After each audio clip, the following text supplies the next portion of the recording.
त्यांना देऊन आपण पुढे जायला पाहिजे। माझ्या मते महाराष्ट्रातील जे काही वीज वाहिन्या आहेत हे काही तारांचं जाळं नाहीये, तर ह्या आपल्या राज्याच्या विकासाच्या वीज वाहिन्या आहेत, जीवनवाहिन्या आहेत। आणि आज आपले राज्य सौर ऊर्जेच्या माध्यमातून ऊर्जा स्वातंत्र्याकडे आपण वेगाने पाऊल टाकत आहोत। आपल्या शेतकरी बांधवांना मुख्यमंत्री सौर कृषी वाहिनी योजना क्रमांक 2.0 या अन्वये आपण आता दिवसा वीज पुरवठा करतोय। 40 लाख शेतकऱ्यांपैकी जवळपास 15 लाख शेतकऱ्यांना आपण आता ह्या दिवसा वीज पुरवठ्याचा फायदा देतोय। त्याच्यामुळे शेतकरी वर्गात एक समाधानाचं वातावरण आहे आणि प्रामुख्याने आपण सर्व शेतकरी वर्गातून आलेलो आहे।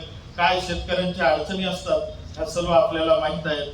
तर ह्या शेतकरी बांधवांना हक्काची दिवसा वीज मिळणे किंवा घरगुती ग्राहकांना सौर ऊर्जेद्वारे मोफत वीज मिळणे या क्रांतीचे ह्या पिढीतले आपण सर्व साक्षीदार आहोत। महावितरणचे प्रकाशदूत म्हणून विकासाचा प्रकाश घराघरात पोहोचवणे हीच आपली खरी राष्ट्रसेवा आहे।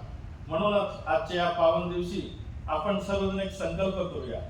सर्व वीज ग्राहकांना तत्पर, दर्जेदार आणि आपुलकीची सेवा देण्यासाठी आपण सदैव कर्तव्यनिष्ठ आणि जबाबदार राहू। पुन्हा एकदा तुम्हा सर्वांना, तुमच्या परिवाराला स्वातंत्र्य दिनाच्या शुभेच्छा देतो। भारतीय स्वातंत्र्य दिन चिरायू।